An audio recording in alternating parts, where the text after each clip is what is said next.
안녕하세요. 올 여름에 결혼식이 예정되어 있는 20대 후반의 여자입니다. 결혼 앞두고 얼마 전 일 때문에 고민이 생겼어요. 주변 사람들 몇 명에게 고민이랍시고 몇 마디 털어놓았는데 의견이 분분해서 좀 더 객관적인 의견을 한번 들어보고자 이렇게 사연을 보내게 되었습니다. 제 생각은 마음 굳게 먹고 파혼하는 게 맞다는 쪽으로 기울고 있기는 한데 지인들 몇 명이 자꾸 예비시댁 말이 맞다고 하는 사람들이 있어서 정말 제 생각이 틀린 건가 싶기도 하거든요. 어떤 의견이든 괜찮으니 인생 선배가 후배를 도와준다는 느낌으로 허심탄회하게 한마디 부탁드리겠습니다. 일단 남편 될 사람과 저희 조건부터 이야기하자면 저는 현재 중소기업 총무팀에서 일을 하고 있고 남자친구는 중견기업 다니고 있는 회사원입니다. 직장을 다니고 있긴 하지만 저의 최종적인 목표는 공무원이 되는 거예요. 그래서 일부러 대학도 전문대를 나와 곧바로 취직을 했습니다. 처음부터 공무원 준비를 했으면 좋았겠지만 저희 집안 형편이 그렇게 넉넉한 편이 아니다 보니 몇 년이 걸릴지도 모르는 공무원 준비를 하면서 부모님 신세를 지고 싶지는 않았었거든요. 회사 생활하면서 틈틈이 준비하고 있기는 하지만 삶에 치여 살다 보니 시험은 아직 엄두도 못 내고 아직도 회사 일을 하고 있네요. 결혼한다고 해서 남편 될 사람 외벌이 시키고 그 시간에 공부해서 공무원이 되거나 할 생각은 없고 계속 이렇게 직장 생활하면서 공부를 병행해 아무리 늦어도 30살 되는 해에는 공무원으로 새 인생을 시작하려는 게 저희 계획입니다. 벌이만 생각하면 회사 일이 조금 낫긴 하지만 복지면에서나 정년보장에 퇴직 후 연금도 있고 일적인 측면에서도 여러모로 공무원 일이 저에게 맞을 것 같아 선택한 길이에요. 남자친구는 회사 들어간 지 1년밖에 안 된 신입사원이고요. 당장 벌이만 두고 본다면 몇만 원 정도 제가 더 벌고 있기는 한데 고작 몇만 원 차이로 더 번다고 하기는 조금 그렇긴 합니다. 지금 벌이도 전문대를 졸업하고 바로 직장 생활을 한 제가 연차수가 훨씬 많아 몇만 원 더 번다 뿐이지. 남자친구가 앞으로 승진도 하고 그러면 벌이도 늘어날 테고 앞으로 제가 직장 그만두고 공무원을 시작하게 된다면 그만큼 제 벌이도 줄어들 테니 곧 있으면 뒤집힐 걸 가지고 당장 몇만 원 차이 가지고 제가 조건이 더 좋다고 하기에는 조금 무리가 있다고 생각합니다. 그래서 벌이만 가지고는 누가 더 낫다고 이야기는 하지 않을게요. 하지만 제가 일을 시작한 시기가 몇 년이나 더 빨랐던 만큼 당장 모아놓은 돈도 더 많은 상황이기도 합니다. 게다가 몇 년 전 주식 열풍 때 운 좋게 재테크도 성공해서 당장 출퇴근용으로 쓰고 있는 차 한 대에 이것저것 다 합치면 1억 정도 들고 간다고 봐도 무방해요. 남자친구의 경우에는 취직한 기간은 짧지만 ROTC로 군 생활을 했고 그때 모아놓은 돈이 조금 남아있어 현재 5천만 원을 모아놓은 상황이긴 합니다. 저희 나이에 1억 5천이면 솔직히 적은 돈은 아니라고 생각했어요. 하지만 그렇다고 해서 여유가 있는 건 절대 아니었죠. 솔직히 그 돈으로 결혼식 비용하고 그런 거 다 빼고 나면 서울에 번듯한 신혼집 구하는 건 꿈 같은 상황이잖아요. 알아보지는 않았지만 단칸방이나 구할 수 있을런지 싶었죠. 대출을 얼마나 받아야 하나 그런 것들 한참 남자친구와 이야기하면서 있던 와중에 예비시댁에서 집을 해준다는 말을 꺼내왔어요. 예비시 부모님이 투자용으로 마련해 놓은 아파트가 하나 있는데 기꺼이 그 집을 아들에게 넘겨준다고 해오셨죠. 한푼이 아쉬운 상황에 너무나도 감사한 이야기였지만 솔직히 그 아파트가 지금 저희에게 있어서 큰 도움이 되지 않는다는 게 문제라면 문제였습니다. 평수가 얼마고 구축이고 신축이고 그런 거 다 떠나서 아파트가 정말이지 저희한테는 그 어떤 메리트도 없는 지역에 위치해 있었거든요. 예비 시어머니는 경기도면 서울이나 마찬가지라고 말은 그렇게 하시는데 그 집 근처에서 서울에 갈 수 있는 방법이라곤 출퇴근 시간에 4-5대 있는 버스가 전부였습니다. 그마저도 루트가 동네 방방곡곡을 돌아다니는 노선이라 솔직한 말로 출퇴근할 때 이용할 수도 없는 계륵 같은 버스였어요. 저야 차가 있으니 어떻게든 출퇴근은 하겠다 싶었지만 남자친구의 경우에는 대중교통을 이용할 시 출퇴근에만 왕복으로 3시간은 더 걸리게 되는 상황이었습니다. 말인즉슨 남자친구도 결혼하면 자기 차를 뽑아야 하는 상황이 된 거거든요. 그럼 그나마도 5천만 원 모아놓은 남자친구 돈이 국산 준중형차 신차 가격을 빼고 계산해보면 2천만 원밖에 없는 거나 마찬가지가 되는 상황이 와버린 거예요.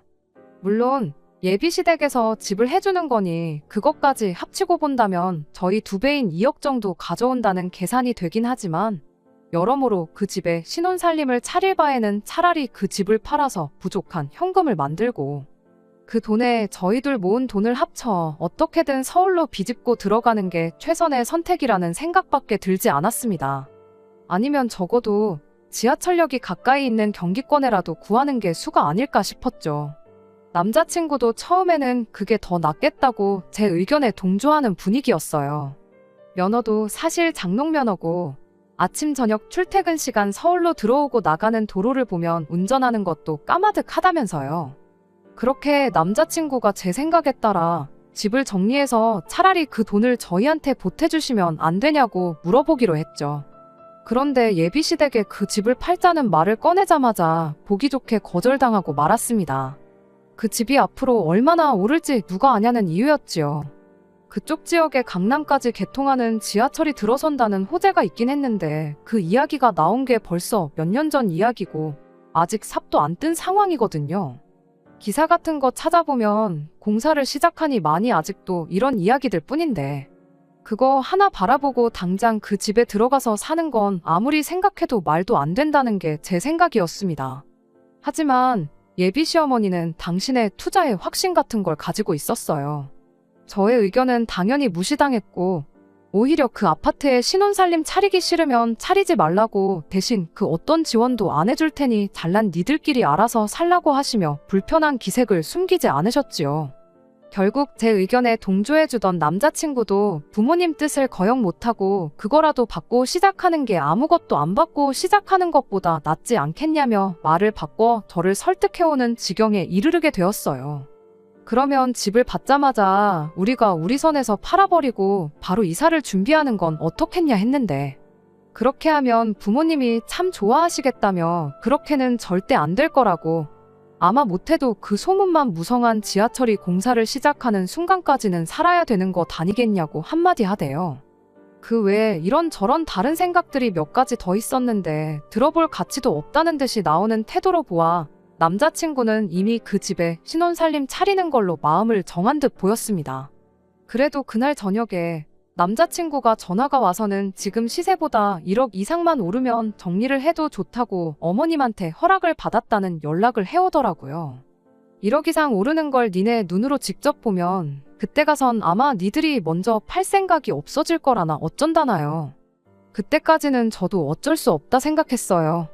남자친구 말 맞다나 어쨌든 한푼이 아쉬운 상황이기도 했고 주변 사람들도 이때는 하나같이 1억 8천이 누구 집 개 이름인 줄 아냐며 일단 빚 없이 집이 있는 것만도 축복이라는 식으로 말을 해줬었거든요.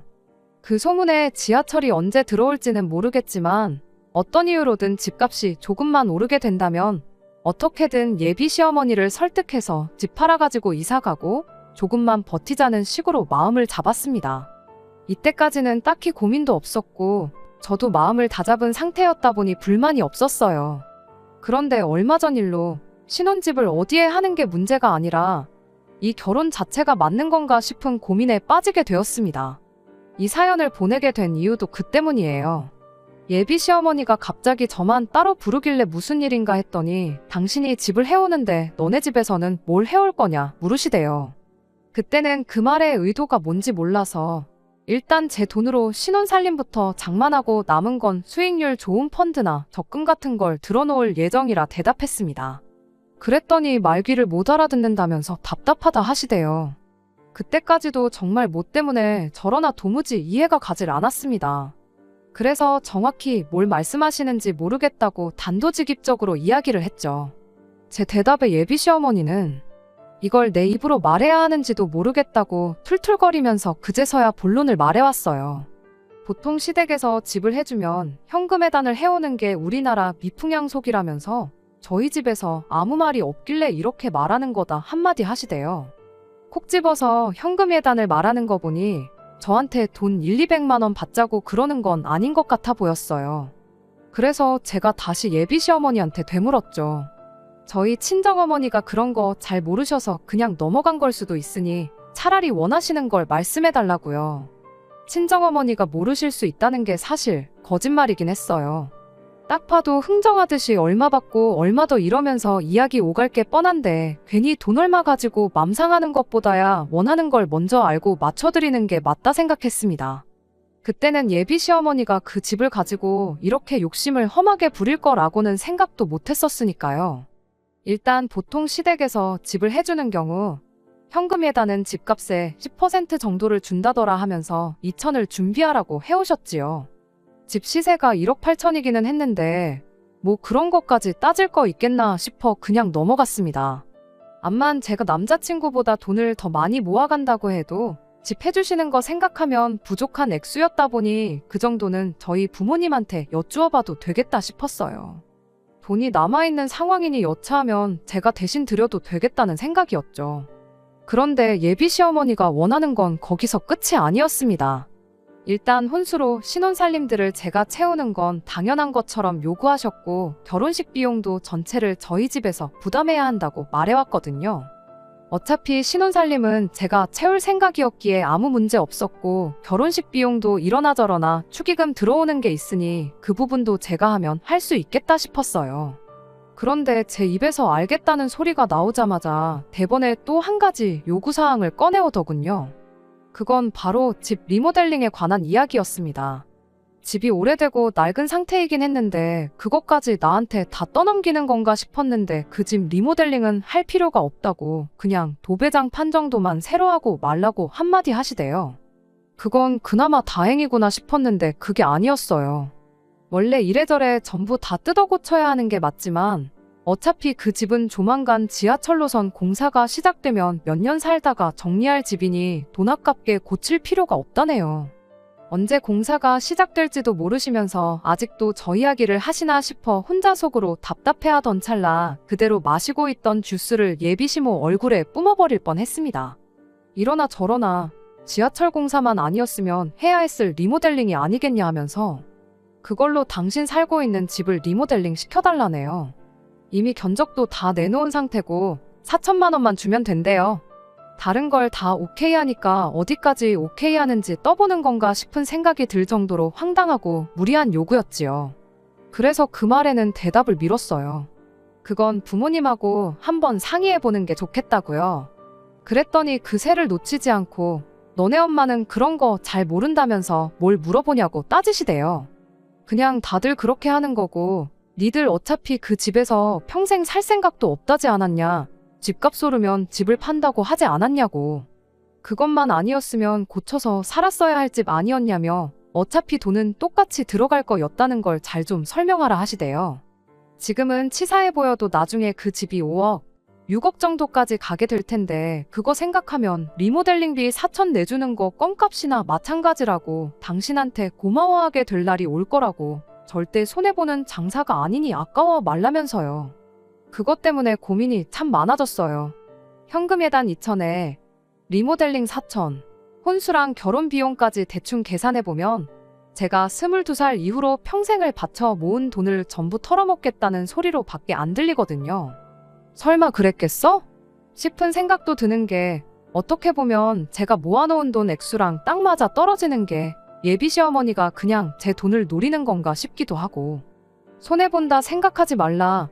무조건 너네 이득이다 이런 식으로 말하는 것 또한 예비 시어머니가 저희 결혼을 두고 결혼이 아니라 장사하고 있다는 건 아닌가 싶은 생각도 들기 시작했어요. 이런 저의 고민을 남편 될 사람인 남자친구한테 힘들게 꺼냈더니 고작 한다는 소리가 그래서 결혼 안 할 거냐 하는 소리밖에 없는 것도 참 실망스럽네요. 답답한 마음에 처음 집 문제로 고민을 털어놓았던 지인들한테 알고 보니 상황이 또 이렇다는 이야기를 꺼내게 되었는데 그때는 만장일치로 그 집을 받고 나서 생각하라던 의견들이 뭐 그런 집이 다 있냐는 사람도 생기고 그래도 어른 말을 들어서 틀린 게 없다지 않았냐고.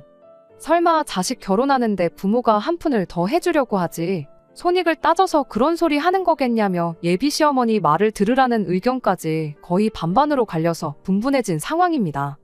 그래도 아무리 생각해도 몇 년째 소식 없는 그 지하철이 생긴다고 해서 1억 8천밖에 안 되는 그 집이 갑자기 5억 6억이 되겠냐 생각하면 그럴 것 같지도 않거든요. 무슨 강남 집값도 아니고 지하철 하나 생겼다고 그런 호재 하나 때문에 가격이 하루아침에 2배, 3배 뛰는 지역이 우리나라에 어디 있겠어요. 그 투자에 예비 시어머니 밥만큼의 확신이 있으면 결혼을 하는 건 물론이고 저희 부모님이며 일가 친척들 집을 담보로 걸던가 해서 그 아파트 하나씩 사놓으라고 할 판인데 그건 또 아니잖아요.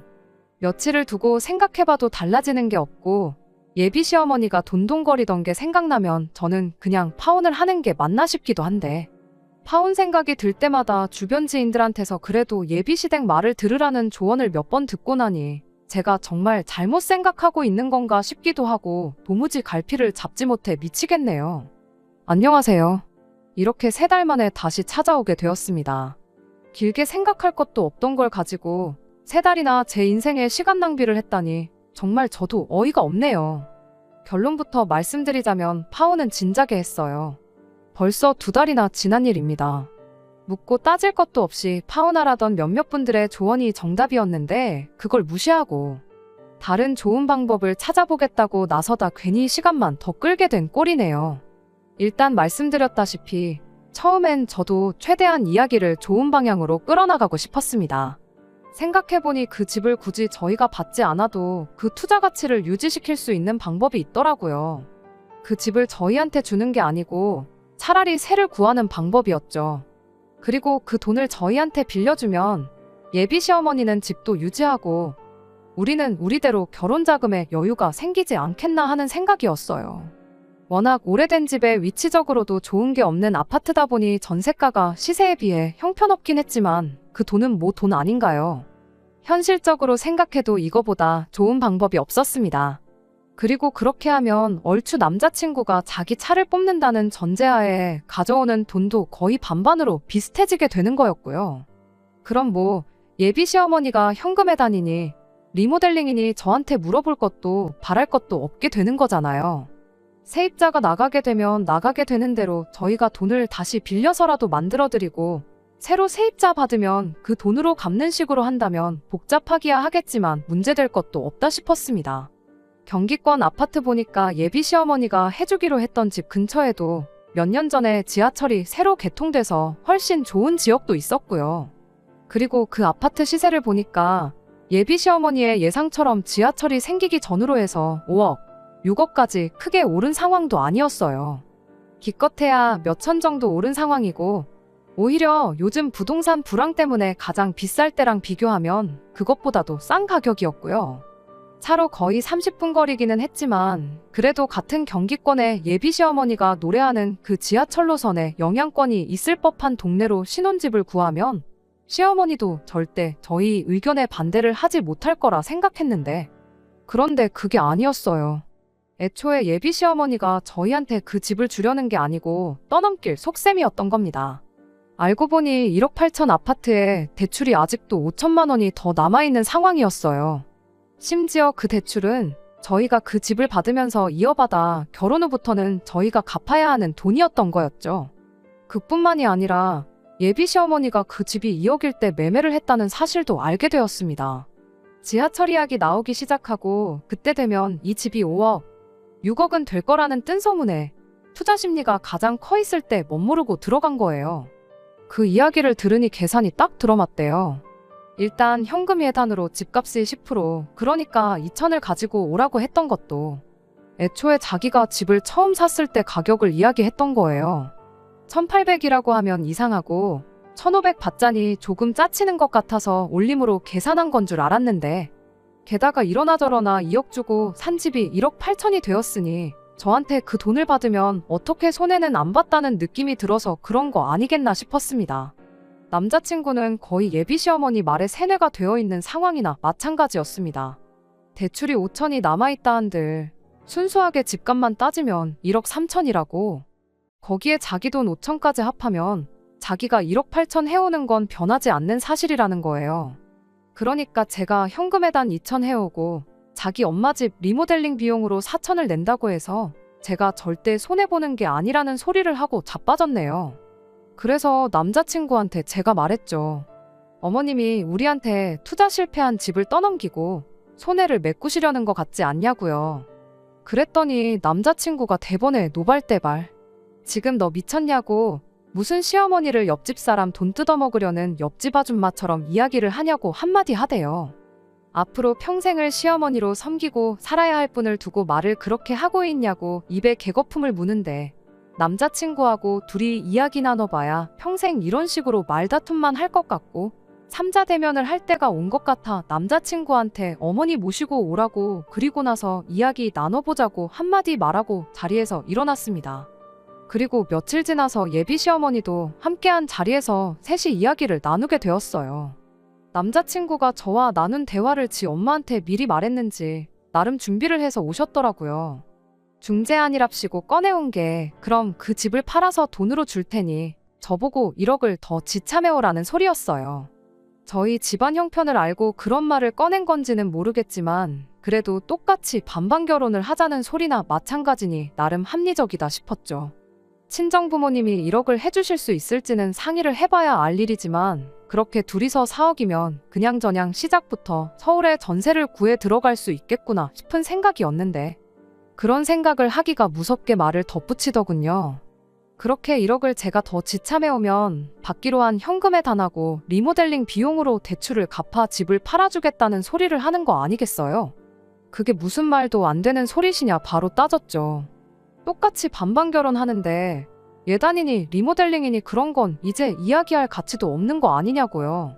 그랬더니 전문대를 나와서 그런가 4년째 나온 내 아들에 비해 두뇌 전속도가 느린 것 같다고. 한 번만 말해줄 테니 똑바로 들으라며 또 말도 안 되는 계산 방식을 들먹이며 설명을 하대요.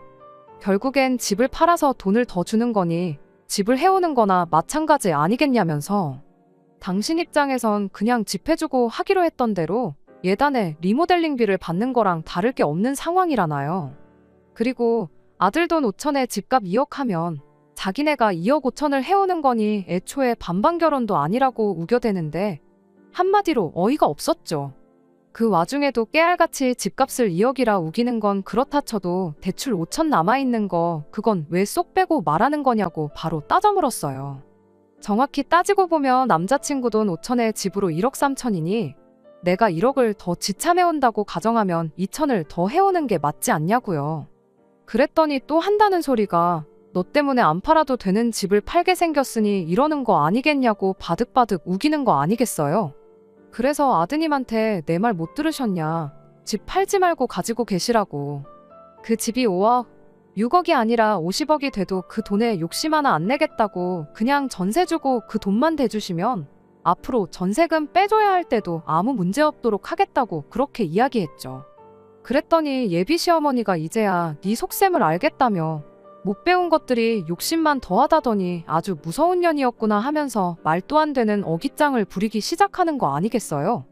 말인즉슨 제가 집 해주는 시댁의 며느리로 들어가면 시어머니 눈치 보고 살 것 같아서 일부러 어떻게든 집을 안 받으려고 수작질을 하고 있는 거랍니다. 현금 예단이니 리모델링이니 당신은 당연히 집 해주고 받아야 할 걸 요구하는 건데 그것부터 하기 싫으니 어떻게든 집을 안 받아서 시어머니가 될 당신한테 약점 없이 살려는 속셈 아니냐고요. 그리곤 제가 30 전에는 직장 그만두고 공무원을 하겠다고 말한 목표도 멋대로 해석해서 말을 하더라고요. 이제 보니 공무원 한다는 것도 다 뻥인 거 아니냐고. 공무원 한다는 핑계로 내 아들 외벌이 시켜가지고 집에서 펑펑 놀고 먹을 속셈으로 그러는 거였냐고요. 하기야 공무원 시험 칠 대가리가 있었으면 전문대가 아니라 4년제 대학을 가지 않았겠냐는 소리까지 하는데 그걸 듣고 있자니 제가 무슨 꼴을 보려고 이 결혼을 끝까지 하겠다고 사연까지 써서 다른 분들 의견까지 들어보고 그랬나 싶은 생각밖에 안 들었어요. 그래서 편하실 대로 생각하시라 한마디 했죠. 그리고 예비 시어머니 아니 그 아들 결혼으로 지 손해본 거 메꿀 생각밖에 없는 장사꾼만도 못한 사기꾼 아줌마한테 한마디 했어요. 귀는 얇아가지고 남들 하는 소리만 듣고 2억으로 집 샀다가 홀랑 날려먹게 생겨서 그동안 얼마나 근심 걱정에 잠도 제대로 못 주무셨을 거 생각하면 내 마음이 다 아프다고요. 그런데 마침 어디서 전문대밖에 못 나온 애가 정신이 빠져서 아들하고 결혼한다고 나오니 잘만 구슬려 먹으면 손해본 거 메꿀 생각에 싱글벙글 하고 계셨던 거 아니냐 비꼬 왔죠. 머리는 텅텅 비어가지고 콩깍지 때문에 아들하고 결혼하는 앤 줄 알았는데 당신 생각보다 머리가 더 잘 돌아가서 놀라지 않으셨냐고.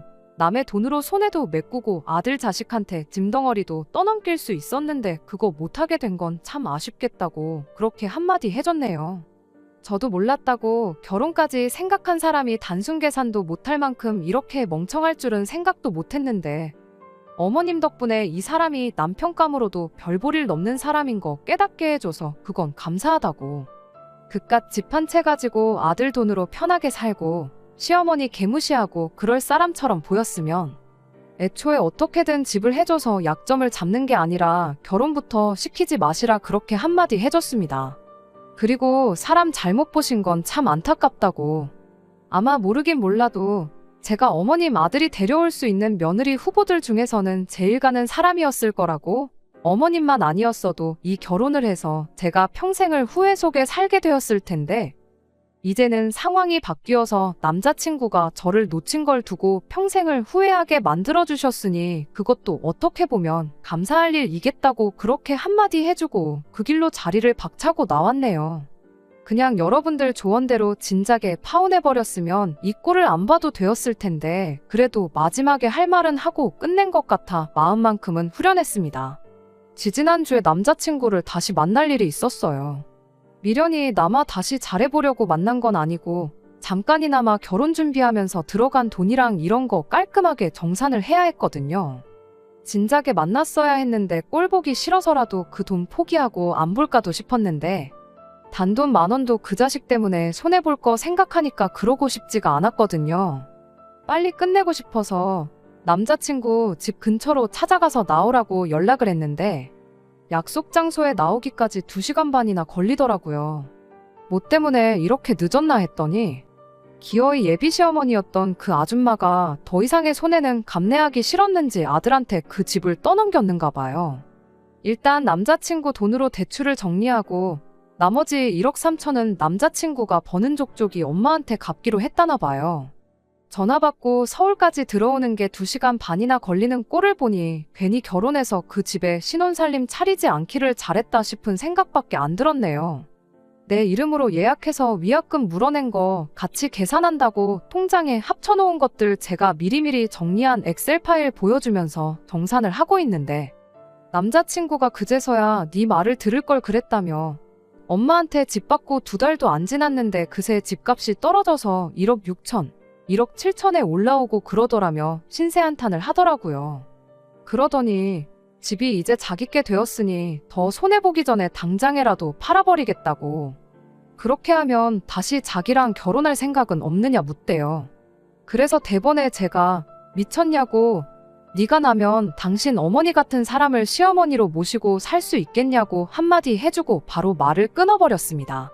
사실 이 말도 일전에 남자친구가 시어머니로 섬기고 살 사람한테 말이 그게 뭐냐고 한마디 했을 때 못해줘서 아쉬운 말이었는데 덕분에 아쉬움도 풀고 좋았네요. 그리고 집값이 떨어졌으면 그 아줌마한테 1억 3천 주고 나면 꼴랑 3천만 원 남는 건데 내가 미쳤다고 이 나이에 1억이나 모아놓고 모아놓은 돈 3천밖에 없는 거지 하고 결혼하겠느냐 한마디 해주고 정산 끝내고 자리에서 나왔네요. 진작에 여러분들께서 해주신 조언을 들었다면 싶을 때도 있지만 한편으론 시간 끌어서 좋은 점도 있다 싶어요. 안 그랬으면 남자친구가 저렇게 쫄딱 망하는 꼴도 못 봤을 테니까요. 그리고 예비시댁 말을 들으라고 했던 지인들도 다시 보게 되는 기회가 되었습니다. 얼굴도 모르는 분들이 제게 해준 조언은 100이면 100점부 파혼하라는 의견뿐이었는데 누가 봐도 파혼이 마땅한 상황에 예비 시어머니 말을 들으라는 조언을 해준 사람들이면 모르긴 몰라도 제가 잘 안 풀리기를 바라는 사람들 아니겠나 싶어서요. 물론 진심으로 저를 생각해서 조언을 해줬을 확률도 있긴 하겠지만 적어도 앞으로 제가 제 인생에 어떤 결정을 내릴 때 있어서 이 사람들한테 도와달랍시고 물어보기 전에 걸을 수 있게 되었으니 여러모로 저한테는 잠깐이나마 주저했던 파혼이 오히려 도움이 되었다고 봐도 되겠네요. 끝까지 들어주셔서 감사합니다. 오늘의 사연은 여기까지입니다. 구독과 좋아요, 알람 설정 부탁드리고 더 좋은 사연으로 다시 찾아뵙겠습니다. 감사합니다.